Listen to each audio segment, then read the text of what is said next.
ఈ వీడియో మీ ఇంట్లో చిన్న పిల్లలు ఉంటే మీకు మంచి యూజ్ అవుతుంది. ఇది ఫస్ట్ క్లాస్ వాళ్ళ book, mathematics book, first class స్టూడెంట్స్ది. మా పాప ఫస్ట్ క్లాస్ చదువుతుంది. సో తనకి నేను ఎలా టీచ్ చేస్తాను మ్యాథమెటిక్స్ అనేది ఈ వీడియోలో చెప్తాను. మీ ఇంట్లో చిన్న పిల్లలు ఉంటే కంపల్సరీగా ఈ వీడియో చూపియండి. వాళ్ళకి చాలా బాగా యూజ్ అవుతుంది. ఇవన్నీ మా పాపనే ఓన్గా వేసుకుంది. జస్ట్ హౌ టు రైట్ అనేది నేను హింట్ ఇచ్చాను. వాళ్ళు చిన్నపిల్లలు కాబట్టి వాళ్ళకి ఇప్పుడే ఇలాంటివి కొత్తగా వస్తాయి ఫస్ట్ క్లాస్లో. సో వాళ్ళు కొంచెం బేసిక్స్ అనేది ముందే చెప్తే వాళ్ళు ఎలా గుర్తుపట్టాలి ఆప్షన్స్లో అనేది ముందే మంచిగా చెప్తే వాళ్ళు తొందరగా నేర్చుకుంటారు. మీ ఇంట్లో చిన్న పిల్లలు ఉంటే, ఫస్ట్ క్లాస్ పిల్లలు ఉంటే ఖచ్చితంగా వాళ్ళకి ఈ వీడియో చూపించండి. ఓకేనా? ఇలాంటి క్వశ్చన్స్ ఇచ్చినప్పుడు వాళ్ళు ఆన్సర్స్ ఎలా చూస్ చేయాలి ఇవన్నీ చూస్ అన్నట్టు కొంచెం హింట్ ఇస్తే చాలు, వాళ్ళు తొందరనే నేర్చేసుకుంటారు. మా పాపకు ఇది చూస్తే ఏమీ అర్థం కాలేదు. ఇవేంటిది, క్వశ్చన్స్ ఎలా ఉంటాయి, ఆన్సర్స్ ఎలా ఉంటాయి, ఆప్షన్స్ ఎలా ఉంటాయి, అవి ఎట్లా కనుక్కోవాలి కరెక్ట్ ఆన్సర్ అనేది ఎక్స్ప్లెనేషన్ చేసిన. సో తను తొందరగా క్యాచ్ చేసింది అండ్ ఇవన్నీ తను ఓన్గా వేసుకుంది. ఓకేనా? చూడండి ఒకసారి. ఫస్ట్ క్వశ్చన్ వచ్చేసి ఇక్కడ 5 ఆపిల్స్ ఇచ్చిండ్రు, నెక్స్ట్ 2 ఆపిల్స్ ఇచ్చిండ్రు అండ్ ఇక్కడ మైనస్ సింబల్ అనేది మధ్యలో ఉంది. అయితే వాళ్ళు చిన్న పిల్లలు కాబట్టి ఇక్కడ మైనస్ ప్లస్ ఉన్నది అదేం పట్టించుకోరు, ఆపిల్స్ అన్నీ కౌంట్ చేస్తూ ఉంటారు. కానీ వాళ్ళకు ఎట్లా చెప్పాలంటే ఇక్కడ మైనస్ ఉంది, సో మైనస్ అంటే ఏంటిది, ప్లస్ అంటే ఏంటిది అనేది చెప్పాలి. ఫస్ట్ మైనస్ అంటే ఇక్కడ 5 ఆపిల్స్ ఉన్నాయి, నెక్స్ట్ ఇక్కడ మైనస్ ఉంది మధ్యలో, మైనస్ తర్వాత ఏమున్నాయి 2 ఆపిల్స్ ఉన్నాయి, అంటే ఇక్కడ 5 ఉన్నాయి కాబట్టి 5లో నుంచి ఆ 2ని మైనస్ చేయాలని చెప్పాలి. అండ్ మైనస్ ఎలా చేస్తారంటే ఇక్కడ 2 ఆపిల్స్ ఉన్నాయి కాబట్టి ఇందులో ఉన్న 5 ఆపిల్స్లో నుంచి 2 కట్ చేస్తే ఇంకా లెఫ్ట్ ఓవర్ అని 3 ఉన్నాయి. సో ఇట్లనే చెప్పచ్చు. లేకపోతే 5 ఆపిల్స్ ఉన్నాయి కాబట్టి 5 ఫింగర్స్ ఓపెన్ చేయండి. నెక్స్ట్ ఇక్కడ మధ్యలో మైనస్ ఉంది, మైనస్ తర్వాత ఎన్ని ఆపిల్స్ ఉన్నాయి కౌంట్ చేయమనండి. 2 ఆపిల్స్ ఉన్నాయి. సో 5 మైనస్ ఈ 2 ఉన్నాయి కాబట్టి ఈ 2ని 2 ఫింగర్స్ క్లోజ్ చేయాలి. How many fingers left? 3 fingers left. So 3 is the correct answer. వాళ్ళు 3 కరెక్ట్ ఆన్సర్ అని చెప్తారు అండ్ ఆ 3 ఎక్కడ చూడాలి, ఎలా చూడాలి అనేది వాళ్ళకి తెలియదు. సో ఇక్కడ ఆప్షన్స్ ఉంటాయి, ABCD అని 4 ఆప్షన్స్ ఉంటాయని చెప్పాలి. ఈ 4లో నుంచి any 1 option is correct and 3 are wrongs అనేది వాళ్ళకు ఖచ్చితంగా మనం ముందే ఎక్స్ప్లెనేషన్ చేయాలి. అట్లా చేస్తేనే వాళ్ళు అర్థం చేసుకుంటారు. సో మా పాప 3 ఆన్సర్ అని చెప్పింది.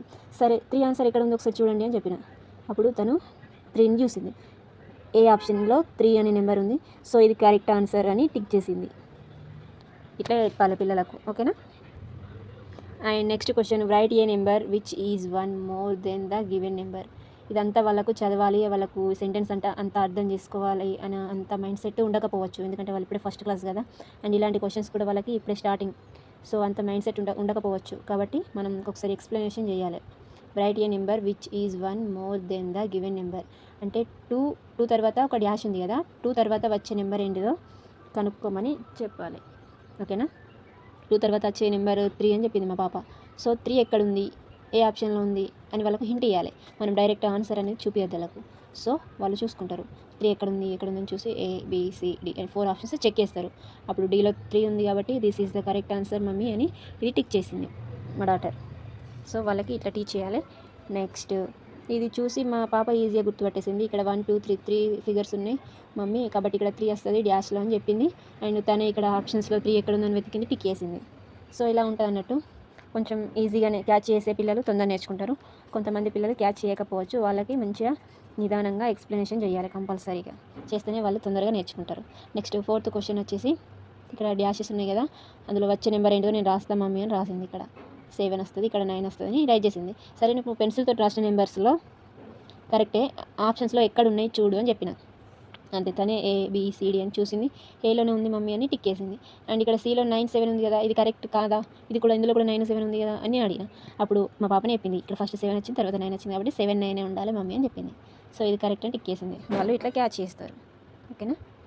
నెక్స్ట్ క్వశ్చన్ వచ్చేసి, ఇందులో చూస్తే నీకు ఏం అర్థమవుతుంది అని అడిగిన. అప్పుడు మా పాప ఇందులో 3 ఫిగర్స్ ఉన్నాయి, 3 బొమ్మలు ఉన్నాయని చెప్పింది.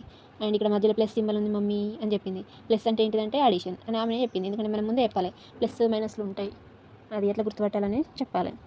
ప్లస్ ఉంది కాబట్టి ఈ 3ని యాడ్ చేస్తే అయిపోతుంది. 1 + 1 2 1 + 2 అని ఇట్లనే కౌంట్ చేయొచ్చు, లేకపోతే 1 2 3 అని కౌంట్ చేసింది. అండ్ ఇక్కడ ఆప్షన్ టిక్ చేసింది, ఇది కరెక్ట్ ఆన్సర్ మమ్మీ అని చెప్పేసింది.